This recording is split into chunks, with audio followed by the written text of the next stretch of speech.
Bonjour à toutes et à tous, mon nom est Samuel Godefroy et je suis professeur d'analyse des risques à l'Université Laval, à la faculté des sciences de l'agriculture et de l'alimentation. Je dirige la plateforme d'analyse des risques et d'excellence en réglementation des aliments Parera. Il me fait plaisir d'intervenir aujourd'hui dans le cadre du cours du professeur Muriel Subirad, STA 7002, sur les analyses alimentaires spécialisées. Dans le cadre de ce cours, nous allons faire une introduction à la détection des fraudes alimentaires et je partagerai ce cours avec mon collègue Jérémy Théolier. Dans le cadre de cette première partie, je vais commencer par vous présenter le phénomène de la fraude alimentaire et d'en discuter les impacts.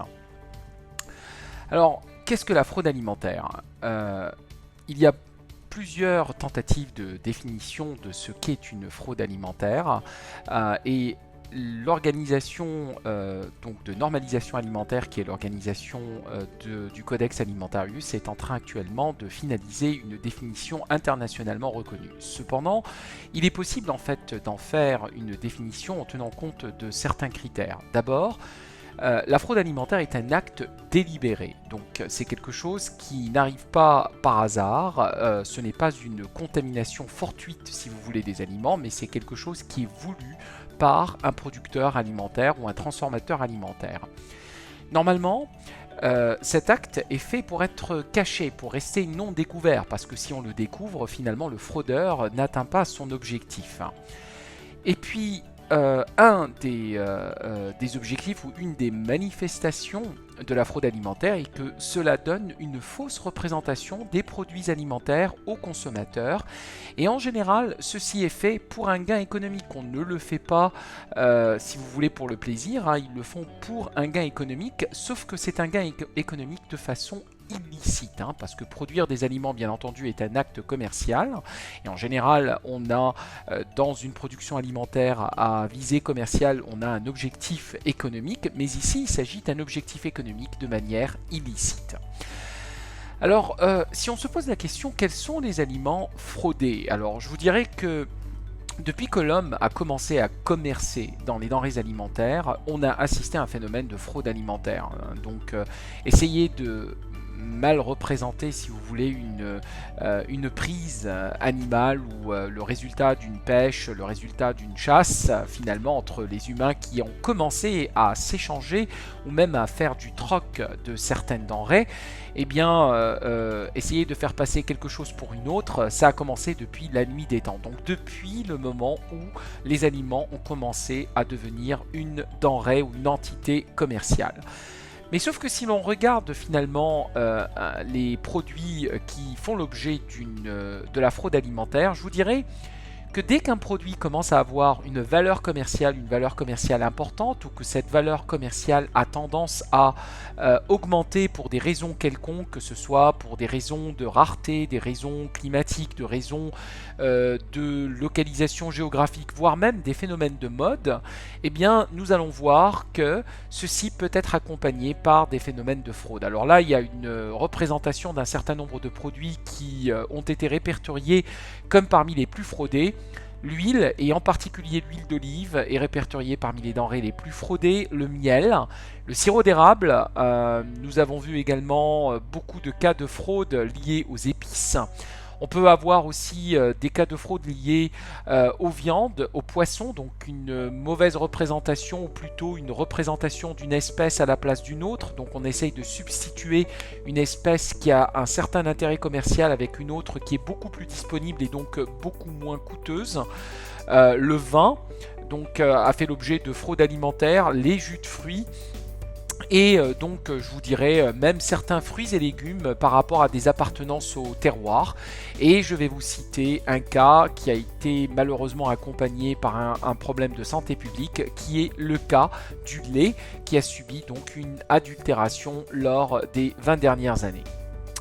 Alors, vous avez ici en fait un répertoire qui date de 2020 et qui vous répartit finalement l'ensemble des aliments qui ont subi des phénomènes de fraude selon ce qui a été découvert. Et vous voyez que les viandes, les poissons ou les produits de la mer, si vous voulez, font partie des produits qui occupent une bonne part de ce qui est connu comme aliments fraudés.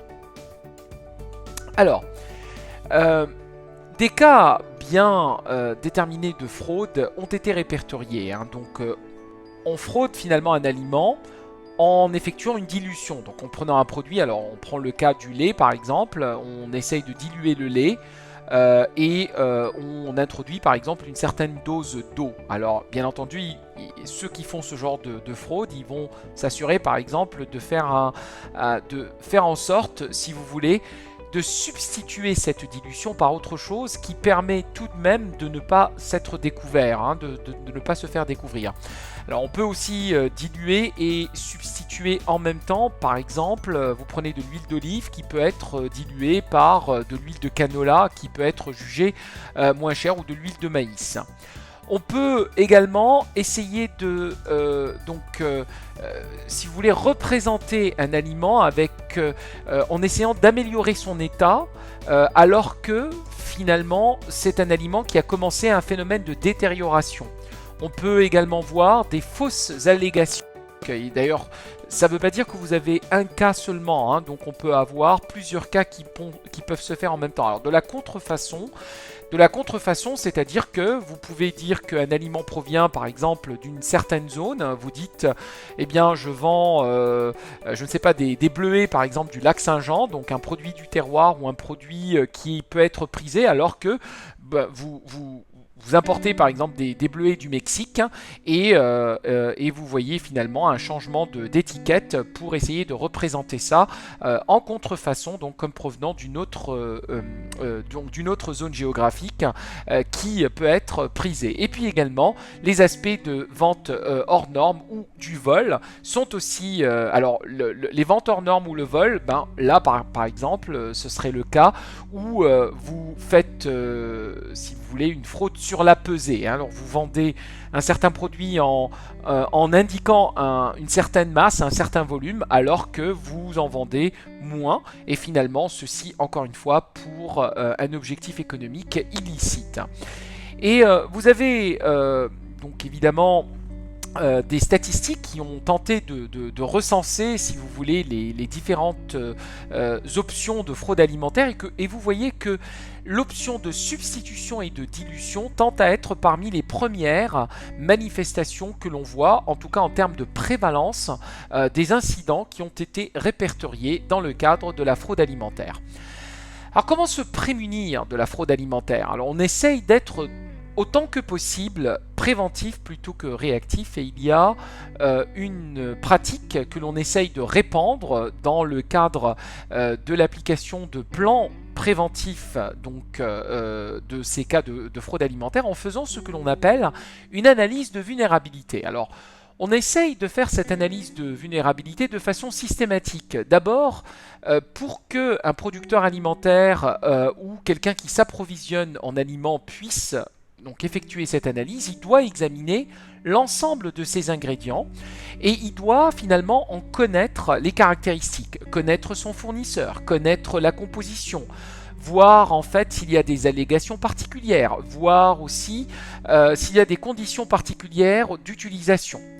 Et en faisant finalement cette description, on identifie un certain nombre d'ingrédients qui peuvent présenter un risque potentiel de fraude alimentaire. Mais de quel type de risque parle-t-on? On parle par exemple de voir s'il y a une possibilité de motivation qu'il y ait une fraude alimentaire. Alors la motivation, elle peut provenir de quoi? Elle peut provenir d'un certain nombre de critères, d'un certain nombre de circonstances qui peuvent avoir lieu à un moment donné. Est-ce qu'il y a un problème de raréfaction lié à la denrée alimentaire à un moment donné? Est-ce qu'il y a par exemple une crise climatique, une sécheresse, un problème climatique par exemple des inondations qui auraient pu impacter une zone géographique qui est connue pour produire une bonne partie de ces denrées-là. Donc l'exemple, les épices, le safran par exemple, qui est produit majoritairement en Iran ou dans cette zone du Moyen et du Proche-Orient. Donc si vous avez répertorié des problèmes climatiques dans la région qui peuvent affecter les récoltes de ces épices-là, donc comme du safran, eh bien vous pouvez commencer à penser qu'il pourrait y avoir une motivation du fait de la raréfaction possible de l'ingrédient, donc une motivation pour qu'il puisse y avoir un phénomène de fraude alimentaire. Donc, il faut voir aussi, par exemple, est-ce qu'il y a des moyens de contrôle qui permettent de prévenir ou d'identifier le plus tôt possible cette possibilité-là. Moins il y a de moyens, moins donc ces moyens existent, et plus la possibilité et la probabilité de cette fraude donc va être importante. Et puis il va falloir essayer également d'évaluer l'impact potentiel de façon à prioriser quels sont les ingrédients auxquels je vais devoir faire attention. Donc l'impact potentiel d'un phénomène de fraude, un impact notamment sur la santé publique, mais également un impact sur la réputation par exemple du producteur. Et avec ceci, on identifie un certain nombre d'ingrédients qui pourraient être considérés comme étant des ingrédients à risque et on doit développer, comme dans le cadre d'un plan HACCP, donc d'un plan de maîtrise des dangers après leur identification, là on essaye de faire une maîtrise des vulnérabilités grâce à un plan d'atténuation. Et il y a des lignes directrices qui ont été développées dans ce cadre, notamment les lignes directrices de la Global Food Safety Initiative, qui est en fait une initiative qui a été développée par les différentes marchands au détail internationaux en collaboration avec les producteurs alimentaires. Ils ont développé finalement des lignes directrices qui permet donc de systématiquement identifier les priorités concernant la possibilité de fraude alimentaire et donc des moyens d'atténuation, notamment en termes d'outils de détection, en termes d'audit par exemple et de contrôle, mais également lorsque vous voyez que les moyens de prévention sont limités, eh bien on peut également considérer la possibilité de changer de fournisseur pour avoir des fournisseurs auxquels on peut faire plus confiance, mais également la possibilité de changer de recette.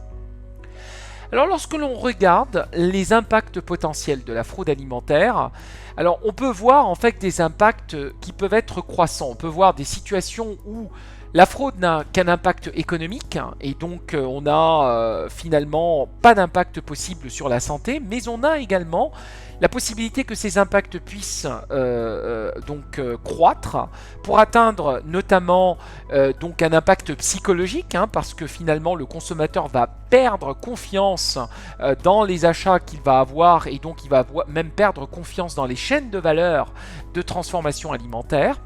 On peut avoir également des impacts nutritionnels lorsque vous prenez du lait dilué, même avec une substance non nocive, et que vous donnez ça notamment à des enfants, donc à une population vulnérable, et où on s'attend d'avoir un impact nutritionnel d'un certain degré, notamment un apport en nutriments, et que vous avez un apport moindre, eh bien vous allez avoir possiblement des impacts nutritionnels. Mais on peut voir également des risques grandissants qui peuvent se manifester par des risques aigus ou même chroniques sur certains groupes ou même sur l'ensemble de la population. Alors les cas que l'on liste le plus, et on va en parler dans quelques minutes, c'est le cas de la dilution du lait par de la mélamine. Eh bien ce cas-là, la mélamine étant une substance chimique qui peut avoir une certaine nocivité au-delà d'un certain degré, et lorsque vous administrez ça, ou lorsque ce sont des enfants ou des nourrissons qui consomment ce genre de denrées, eh bien vous avez la possibilité d'avoir des risques aigus. Vous pouvez avoir des risques chroniques lorsque vous introduisez notamment un produit à potentiel cancérogène. Alors, diluer par exemple des épices par des couleurs industrielles qui ne sont pas normalement conseillés à la consommation, par exemple le cas de dilution du paprika par les couleurs Soudan, là, le Soudan Red, et bien là en fait vous aviez la possibilité d'introduction d'un risque cancérogène, donc d'un risque chronique pour l'ensemble de la population, mais également pour les populations les plus vulnérables en particulier. Alors, quels sont les facteurs potentiels qui contribuent à la présence de la fraude alimentaire? Alors, plus un aliment est facile à frauder, et plus vous allez avoir des gens qui vont essayer de le faire. Bien entendu, hein, ceux qui vont le faire, ils vont essayer d'avoir la possibilité d'avoir un gain facile. Ces phénomènes-là vont être d'autant plus importants que vous avez moins de contrôle possible et qu'ils considèrent qu'il y a peu d'impact ou peu de conséquences négatives sur leurs actions.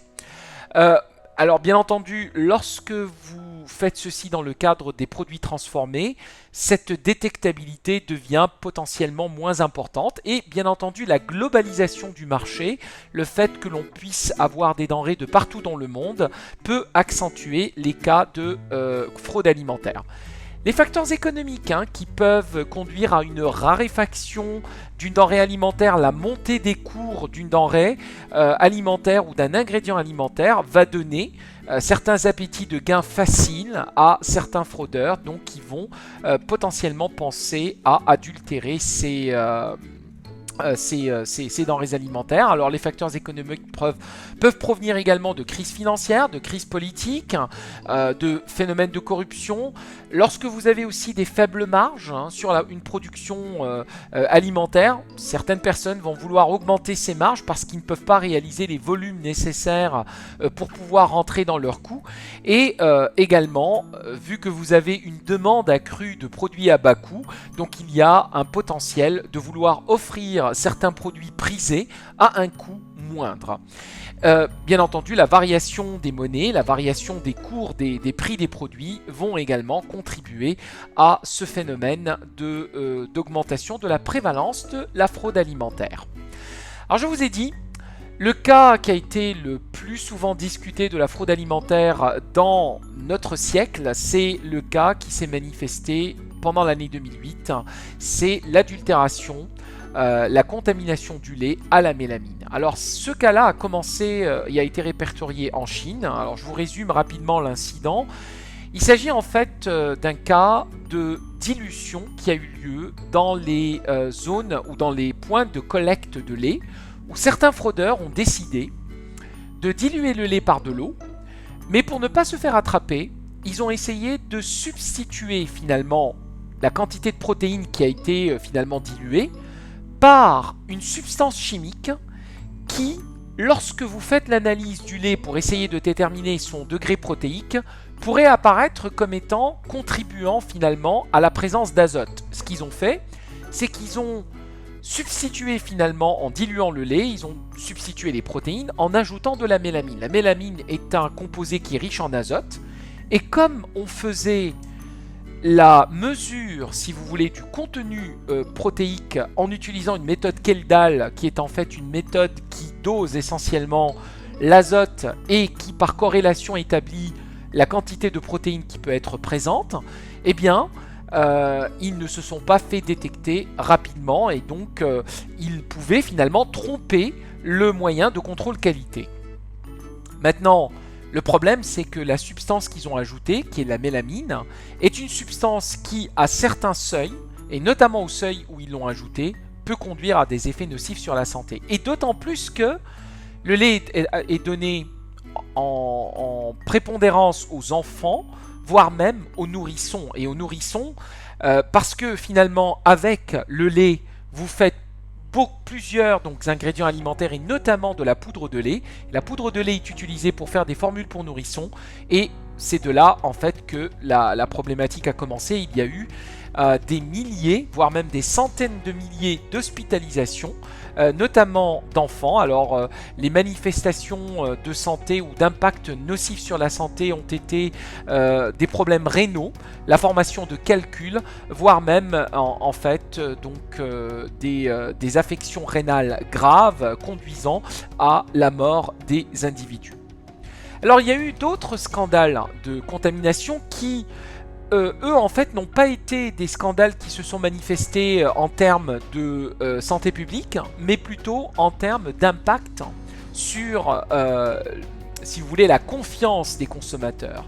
Alors le scandale de la viande de cheval, qui est un autre cas d'école, où en fait on a observé que de la viande de bœuf a été diluée, voire même substituée carrément par de la viande de cheval. De la viande de cheval qui provenait de plusieurs zones où on pouvait s'en approvisionner à faible coût. Donc en fait finalement ce sont des chevaux en fin de carrière finalement qui ont été finalement introduits dans la chaîne d'approvisionnement alimentaire alors qu'ils n'étaient pas du tout destinés pour ce faire. Alors là aussi, du fait qu'il s'agit de viande et de viande hachée, eh bien cette chaîne de valeur peut avoir plusieurs ramifications et on a vu des cas de contamination de lasagne, de pizza, de tortellini, donc des centaines, voire des milliers de produits contaminés, enfin quand je dis contaminés, donc adultérés. Alors là, il n'y avait pas d'impact sur la santé, mais il y a en fait une perte de confiance totale du fait que le consommateur s'attend à manger du bœuf et il peut se retrouver quasiment avec 100% de cheval. Il y a également en fait un problème culturel. Beaucoup de personnes dans les sociétés européennes considèrent que la viande de cheval est inacceptable à la consommation.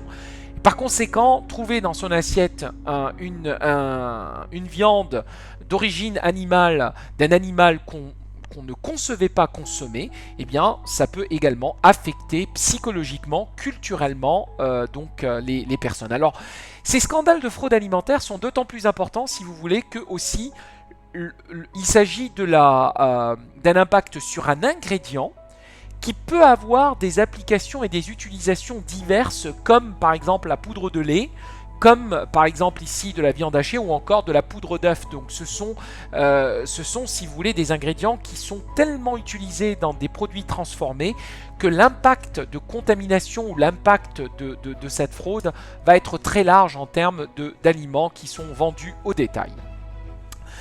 Alors, qu'a-t-on fait pour essayer aussi de créer des outils pour identifier ces incidents de fraude alimentaire afin de pouvoir finalement développer des moyens de prévention et des moyens de détection rapidement, si vous voulez, rapide. Eh bien, bien entendu, on a essayé de développer des bases de données pour essayer de répertorier ces incidents. Alors, bien entendu, à partir des médias, par exemple. On peut voir plusieurs exemples de journaux québécois notamment qui traitent du potentiel de la fraude alimentaire. Et en fait, sur la base de ce qui a été répertorié, de ce qui a été identifié, on peut développer, si vous voulez, un certain nombre de bases de données dans ce sens-là. Et là, vous voyez plusieurs cas qui ont été répertoriés dans ce sens. Alors, la base de données européenne, qui est la Rapid Alert System for Food and Feed, donc c'est une base de données qui répertorie l'ensemble des incidents alimentaires, a créé un cas ou, si vous voulez, une série d'incidents spécifiques à la fraude alimentaire. Cette base de données initialement a été développée pour répertorier les cas de contamination alimentaire, mais elle répertorie désormais des incidents de fraude alimentaire. Et là, vous voyez sur cette base-là, maintenant, on commence à avoir des outils de plus en plus importants pour pouvoir détecter, voire décrire ces incidents de fraude alimentaire. Une autre base de données qui est la base d'Ecernis. Alors, il s'agit ici d'une base privée, donc avec un potentiel d'inscription pour avoir accès, si vous voulez, à ces données-là. Et là, en fait, ce sont des bases de données qui sont mises à jour de façon régulière. Une autre base de données qui est la base de données Horizon Scan, qui est administrée notamment grâce à un programme européen de collaboration et grâce à la collaboration du FERA, qui est en fait un laboratoire et une entité du Royaume-Uni. Il y a également en fait des bases de données sur la base de publications scientifiques, donc on peut faire des recherches systématiques sur les publications scientifiques. Et puis il y a des projets académiques de collaboration, notamment le Food Adulteration Incidents Registry du programme Food Shield, donc qui répertorie un certain nombre d'incidents alimentaires. Notamment sur la fraude avec l'identification de la catégorie des produits. Vous pouvez voir la durée de l'incident, vous pouvez voir le type de produit qui a subi une fraude, et puis le type d'adultérant, si vous voulez, de ce qui a été introduit, notamment lorsqu'il y a eu une dilution et une substitution potentielle, avec aussi les lieux où cet incident ou ces incidents ont été répertoriés ou ont été détectés. Alors, voilà en fait qui nous donne, si vous voulez, des outils supplémentaires pour pouvoir justement procéder à cette analyse de vulnérabilité. Alors, c'est grâce à cela finalement que nous avons identifié finalement l'importance de la fraude alimentaire, et que pour pouvoir parer justement à ces incidents de fraude alimentaire, nous avons identifié la nécessité de développer des outils de détection de la fraude alimentaire, des outils qui nous permettent aussi bien de réagir à ces incidents de fraude alimentaire lorsqu'ils surviennent, pour pouvoir notamment identifier les produits qui ont été impactés et donc essayer de les écarter du marché, mais surtout, je vous dirais, des outils de détection qui permettent la prévention, donc essayer d'identifier avant même la mise sur le marché du produit, autant que possible très tôt dans la chaîne de valeur, dans la chaîne de transformation alimentaire, et ça sera l'objet de la présentation ou de la suite de l'introduction qui va être faite par mon collègue Jérémy Théolier. Je vous remercie de l'attention que vous avez prêtée à cette présentation, et je vous souhaite une bonne suite de présentation dans le cadre de ce cours.